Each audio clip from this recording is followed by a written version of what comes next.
Lincoln's first community radio station. Siren 107.3 FM. I'm joined now by Andrew Skeet, who's the man behind one of our favourite albums here on the show, on Connected, the greatest video game music albums, and there is a new one coming out next week, and he joins us on the show now. Hello, Andrew. Hi, nice to talk to you. It's great to have you on. So, can you just give us an idea of what your role was in the new album?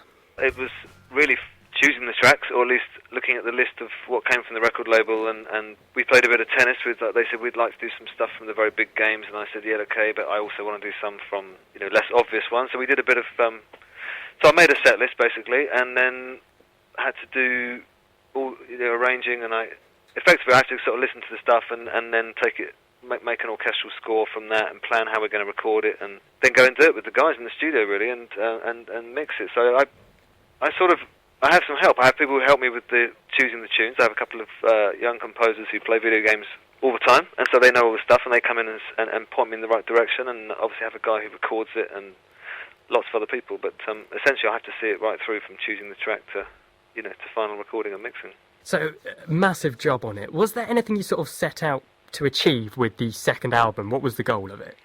I think with the second album, as opposed to the first, or building on the first album, I wanted to do a little bit more of tracks that had not been done in that kind of form before. So we still do some things like the Elder Scrolls, Skyrim, Far Horizons theme, which is much the same as it appears in the game, and Batman and Assassin's Creed. But I also wanted to do some new versions of tracks that haven't really been done orchestrally, like Sonic the Hedgehog suite we did, and Luigi's Mansion, Chrono Trigger, Metroid, things like that, which either have been done, but we did it a different way. So I quite enjoyed looking at the old retro games and reimagining them for full orchestra. I mean that was probably the slight difference from the last album, and also to cover some things that we hadn't. There's so much great stuff out there. There's games we hardly did anything from last time, which are quite important games in video game music. So it was great to kind of have the chance to include some of them. Like hopefully Castlevania is going to make it on, which at the moment we're still negotiating with Konami, but that's a good piece. I was going to ask about the difference sort of between the modern games and the classic ones, because nowadays you have the big movie orchestral scores. That's it. And for ones like Mario and Sonic, Zelda, etc., you know less, I suppose, about how they will sound big, but you've got to make them recognisable but still do something new. So is that sort of a big challenge with them? It's a big challenge, but I mean that's quite exciting. It's different. There's one thing. Imagine trying to recreate something that's been done by Hans Zimmer's team in, if you're going to do Call of Duty or something, and trying to recreate that is a challenge in itself. But it's more of a kind of technical challenge. You're trying to work out the best way to record it, or how to recreate those kind of the synth programming they've done. And obviously the different challenge from doing Sonic is more like writing your new piece. I mean, you're right, you get to know the tunes, and I'll sit down and I usually try and make a kind of piano piece so that I can sit down and play the whole thing, and then there's the next stage of imagining it for orchestra. So it feels a bit more like composing, but as you say, keeping in mind that the tune has got to be in there, and you can't lose sight of where you started from. But yeah, I love doing those. For example, Luigi's Mansion, I remember the version of the tune, I don't know if you know the game, but he is a version of the tune where he kind of hums it as the game is playing, and trying to imagine how could you get the sound of someone humming, which works really well, him scared but humming, and what instrument could do that? And I sort of came up with this combination of like a trombone with its mute stuffed in and a clarinet playing with lots of vibrato, and then it's great when you hear that in the studio and you've managed to find a way of imagining that orchestrally. I mean, that's quite a buzz. It doesn't always work, to be honest, but when it does work, it's great. So with that sort of process of putting together a track, I suppose you can't just get the orchestra in for a month, jam for a bit and see what works. So you start at the piano. How do you get across those experimental bits like, as you say, the whistling-esque sound? Well, the experimental bits, to be honest, there's no real way of doing that, because for the more obvious bits, you can make quite good demos. I have to do quite a lot of music for TV and film, so I have all the sort of samples, as they call them. I can put together a fairly convincing orchestral sound at home on my keyboards, but it won't do those kind of unusual sounds. They just won't. I don't know. It's just so dependent on exactly how the player plays it, and for the example I gave you, it depends even what kind of mute they've got with them. They have about 10. Mute is like a metal thing they can stuff in the end of a brass instrument. It makes it sound like a completely new instrument, but it even then depends exactly what kind of one they happen to have in their bag. So no, you just have to go in with that, and I will change things. I mean, the nice thing about doing my own arranging is if I don't like it in the session, I'll just change it, and I'll tell them to play it differently, or you know, I can't do lots of rearranging on the spot because, as you say, we've got an expensive orchestra in an expensive studio. But you can get some tweaks, and I don't think you could be too control freaky about it. It's quite nice to have the uncertainty. So how much change does it go through sort of while you're recording a track in the session with an orchestra then? As little as possible. You know, I'd rather it worked first time, and because changing stuff is very time consuming. You know, you'll say to the player, like, in that bar I want this note actually slightly differently, and then they'll mishear you because you're in a room that's like 70 feet across, and then you have to play it again. You say, no, not that bar, the other bar, and it's not a quick business changing stuff when you've got 80 people in a room. But you will change the feel a lot. You know, you'll say, oh right, to you that sounds like quite a heroic tune. No, it's supposed to be quite introverted. Can you play much more? So changing character, I'm very keen on the character being kind of brought out for each thing, and that's quite quick. You just have to think of a good kind of example for them, or a good emotional word. And we'll be hearing a little bit more about how to get that character in a moment. Siren 107.3 FM. But before that, we're going to enjoy one of the tracks that was a little bit more fun to put together from the first album, the Mario theme, lovingly put together by the London Philharmonic Orchestra. This is Connected on Siren 107.3.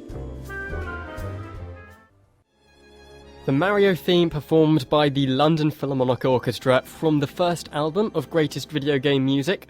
Second one is coming out shortly, and we're halfway through our little chat with Andrew Skeet, who's the composer and conductor of the album. In this part, we chat a little bit about what it takes to put a track together, what it's like to deal with the internet reactions, and his relationship with the games companies. Though, before we play that, I do want to say a quick apology to Ben Simpson, who has started playing keyboard typing on our suggestion and says this is a lunch break that may go on a little too long. He's beaten Dean and Darren's scores with 1,024. I am still on the leaderboard, but I think that's because I cheated. So back to that interview, I asked Andrew about how he goes about researching the games and how to get that character right that he was talking about for a track. When I say the character, I'm not sort of too worried about it being amazingly faithful to how it was in the game. I don't think that doesn't matter. Within reason, that doesn't matter too much. I'm just looking for a musical character. But so for example, but like if you're playing even Elder Scrolls, if you don't kind of know the sort of epic sweep of the game and you haven't got an image in your head of what it all looks like, then you're a little bit in the dark musically, and so you might kind of just overplay it or make it too almost too bold. You know what I mean? Whereas you might need to sit back and just let it kind of all it's quite dreamy almost, isn't it? When you hear the opening theme of it. So I just give them little pointers like that, and that does.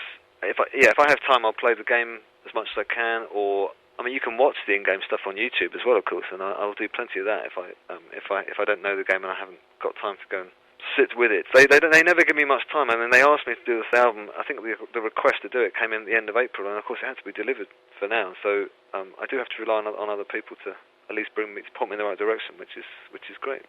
So what is the time scale for working on an album? You give us a little idea of that. So when did this album get sort of pitched, request, and through to the point that it's done and it's ready then? Yeah, I'd say my memory is that most of May was spent listening to music, meeting up with the researchers, and then showing them my new list, and they'd say, yeah, you could do that, but you've got to have something from Halo on there because the Halo fans are going to be furious, and trying to balance up like musical needs with, it's supposed to be an album that is a good cross-section of quite a bit of video game music, and that probably took all of May to kind of get a track list sorted out, and then it's about 6 weeks of, to do one track, to give you an idea, one track to orchestrate fully, to go through the whole process of arranging it and getting all the dots on the page, that's probably, I don't know what we're saying there, each track might be 30 hours work, so probably 1,200 hours, it's weeks and weeks of work doing 10-hour, 12-hour days to kind of get the actual dots on the page, and I have a guy who sort of helps me with that a bit as well, so that's probably 6 weeks work. That takes you to the middle of July, and that's when we were in the studio, and then we have sort of 3 or 4 days with the orchestra in the studio, and then a week mixing it, which is just sitting in a high-end studio in London and just sort of playing around with the sounds and trying to get the final thing. So I suppose it's like, what's that, August, July, it's 3 months, pretty full on, 3 or 4 months if you include the research month. You touched on it a bit there, the sort of putting together the track list. You coming in from how much of a musical perspective of like, I suppose you don't have the same thing of knowing what message boards will react like and how they get really over the top sometimes, and just put together an album of good music. No, But we do read them. I mean, I do go and I don't. It's a bit difficult, soul destroying to do it too much. If you go on, if you go and look at because people do tend to post stuff online, and they don't post it online and say I quite liked it. I mean, they tend to go, I absolutely hated it. The whole list is rubbish. Or, there's no shades of grey, are there, online? No, or they love it, and it can slightly do your head in because I think they don't really.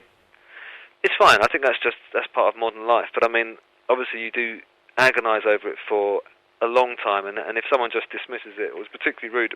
But you could drive yourself a bit mad reading hundreds of comments. But I did. The comments on the first time were mainly very positive, but we did look through, and we did definitely get some ideas from someone saying, why didn't you? I can't believe they've missed out. This game, and we certainly look at it, and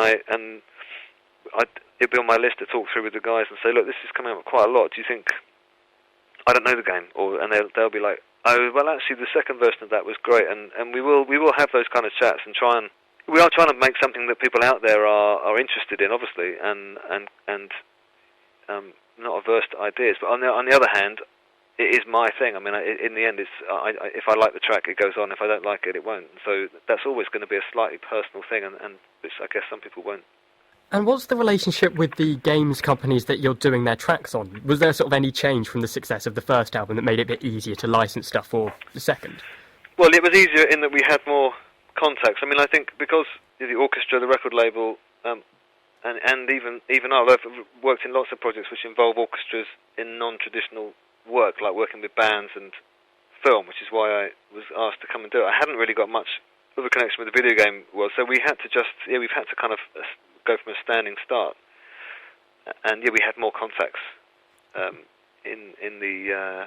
we had a kind of great contact in Nintendo Germany who managed to sort of get us an in to the guys in Japan, and then we had direct links to the composers there who could look at the scores and sign them off. And there's a few composers who emailed me after the last album who I now have their contacts, and so I could kind of, like Sam Hulick, who worked on Mass Effect. We were in contact before, and I said we were going to do something for Mass Effect 3, and so they were able then to, and the Diablo people were able to put us in touch with the right publisher. So we're getting there, but it's still very difficult, that whole business. I mean, it's still quite tricky to find the right people to get a sign-off. More difficult than it would be doing a sort of film music album. And we'll be speaking more with Andrew next week as we go a little bit more in depth on the making of the album, which tracks didn't make the cut, and what part of the new collection he's the most proud of. Siren 107.3 FM.